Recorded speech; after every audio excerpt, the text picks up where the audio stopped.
Good afternoon. My name's Steve Curzon. I was asked to say a few words about how KnowledgeBus has helped me personally and the organisation I work for. A bit of background. I spent my career working in a variety of client-facing roles, really, for companies such as ICL, Fujitsu, PE International, Serco. I've worked in a variety of different sectors, central and local government, education, never done health, finance, retail, and latterly utilities, because that's where I'm currently working as the commercial and contracts manager for Welsh Water. Now, Welsh Water is a water and wastewater company. Now, you might think that was fairly obvious, but actually, we're one of the few who actually just do water and wastewater. We've got not diversified at all. That's what we do. And moreover, we're also unique in the utility space in that we're a not-for-profit organisation.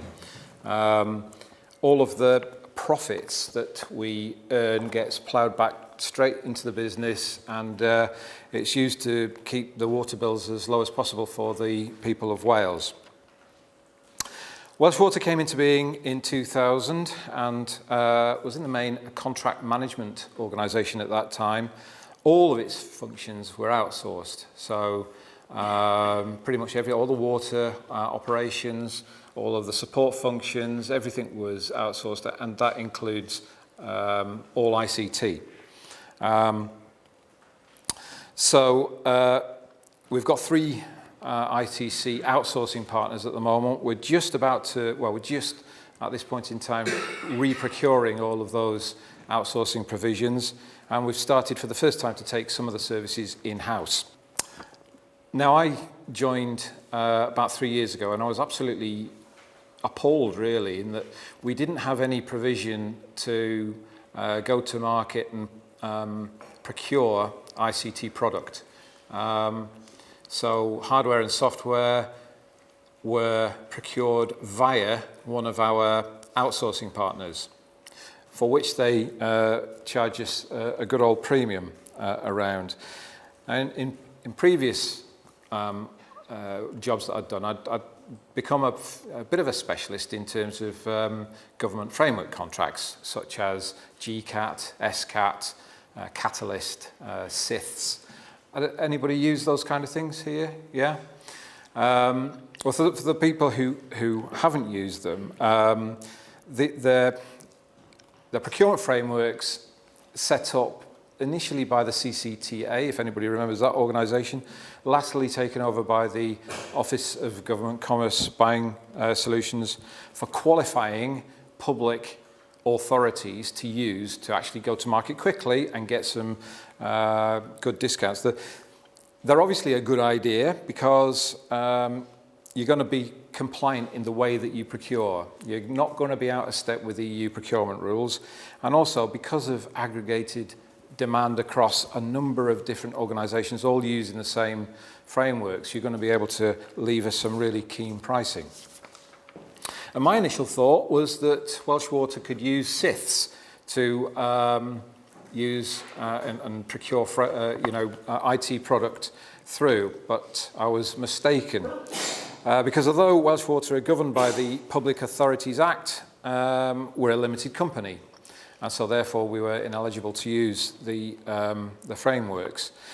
We couldn't qualify on the fact that we're not-for-profit because we're not a registered charity. So again, we didn't qualify. So I realised what I needed to do was set up our own framework contract, which is a little bit daunting at the time, but actually it was a fairly painless exercise. We published our requirement in the official journal of the EU, and we went through the steps that you need to set these things up, and it took about 6 months. Fairly straightforward, and we set the framework up on the 1st of October 2012, and it was targeted to save Welsh Water around about £750,000 over 5 years. In order to achieve those savings, I had to find a way to effectively manage the suppliers. I'd negotiate, there was 5 suppliers, 3 for hardware, 2 for software, and I had negotiated a maximum margin of 2.1% that they could charge and put on the prices that, or the costs that they had. However, negotiating that and managing it and policing it is quite another. I happen to know there's a number of sliding variables that the value-added resellers can actually use to try and inflate the cost, such as their own overheads, or they omit the distribution company's rebate from the figures, or there's transportation or delivery costs that they apply. So these are all fairly techniques that I know a fair amount about, because I used to work for a value-added reseller and I used to use them all myself. But I did put into the contract a fairly tight definition of what cost is. So I think it was a fairly safe ground. All I needed to do was find a way of actually making sure that what they were telling me was absolutely what I was expecting. So how do I do that? Well, KnowledgeBus came to the rescue, really. There's more than one feature, clearly. There's a number of features that we use about KnowledgeBus, like spot checks on prices that we can do, immediate access to our purchase history over all of the framework suppliers, keeping track of the price fluctuations of the frequently purchased hardware by use of, setting it up on your home screen so you can see it every time you log in.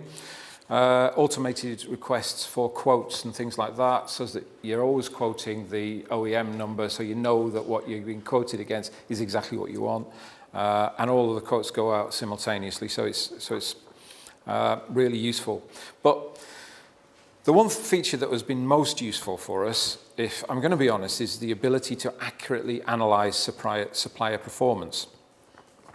By obtaining monthly sales out reports as Excel spreadsheets from our suppliers, I was able to accurately plot the margin they were applying and the saving, or otherwise, against the channel price. And there were some interesting results. For more expensive items and for bigger orders, say if I wanted 300 notebook computers or whatever, I may well find that one of the suppliers actually comes in underneath the 2.1 margin, percent margin, because they want to win the business, because we're competing it. They're happy to accept a lower percentage. But for the small, inexpensive things like mice and cables and stuff like that, the usual margin was anything between 10% and 50% they were putting on, which led to a few certain interesting conversations that I was having with them. And on one occasion, which was incredible when I think back, one of our suppliers got acquired by another value-added reseller. And our contract, the framework contract, was novated to the new supplier who kind of took it over. The contract management team that I used to deal with at the original organisation were, fired, basically. They were just got rid of. And the new team was established. Now, after about a month of operation, I was, it wasn't running particularly smoothly anyway, but after a month of operation, I got the sales out report, I plugged it into KnowledgeBus, and I had a look at the results, and they were quite astonishing, really, because the average margin was around about 15% that we were being charged. When I politely inquired to the new company who'd taken over the role what was going on, they had no idea of the contract that they'd signed up to, and asked me for a copy of the contract that they should be adhering to. So, yeah, not only did I manage to get the excess fees that I'd been charged for the previous month back, because they were operating out of contract, it stopped the issue right there, and forwards, we managed to make sure that they did adhere to the 2.1%. And that was a direct result of using the portal, which was great. One other thing that I think is worth mention it as well, as any good politician will attest, doing a good job is only part of the story. You have to be seen to be doing a good job as well. In fact, some of the people I've worked with did nothing but appear to do a good job. They didn't actually do one. Anyway, I digress. The business case I produced to enable me to get the green light to establish the framework had some fairly lofty ambitions. It was, you know, as I say, £750,000 over the 5 years of operation in terms of savings. But by knowing the margins that I was paying before, and by knowing from the reports that I was getting from KnowledgeBus, I could actually quite comfortably predict not only where I was going to be in 5 years' time, but where I was exactly at that point in time. I was able to prove that the targeted savings were indeed being exceeded. Now, I'm sure I don't need to labour the point here, but some of my personal objectives were tied to achieving those savings. Some of my boss's objectives were tied to achieving those savings, and my team as well. Equals happy boss, happy me, happy team. So everybody's happy.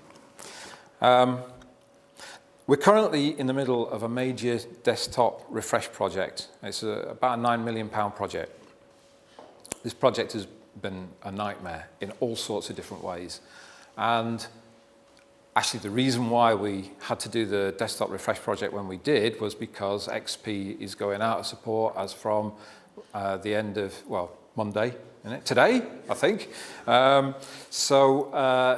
We're going to have some vulnerabilities there because that's not going to be patched and kept up to date going forward. So we needed to get onto Windows 7, and it was supposed to be complete, I think, a good 3 months ago. However, it's not. We're still doing it. Problem after problem after problem. I was just talking to some of the colleagues around the table about an issue that we've got with some Samsung thin clients, which is seeming to be unsurmountable at the moment. However, one part of the project that has been an unqualified success has been the hardware and software procurement and the savings associated with it. A huge part of the project, as you would expect, is made up of commoditized hardware and software. So the project savings have been impressive.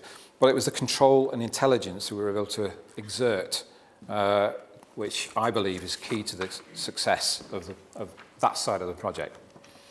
So in conclusion, the combination of a well-structured framework contract, inter-framework competition, and a flexible, intelligent tool with which to benchmark and police the framework has served Welsh Water well over the past 18 months. Thanks for listening.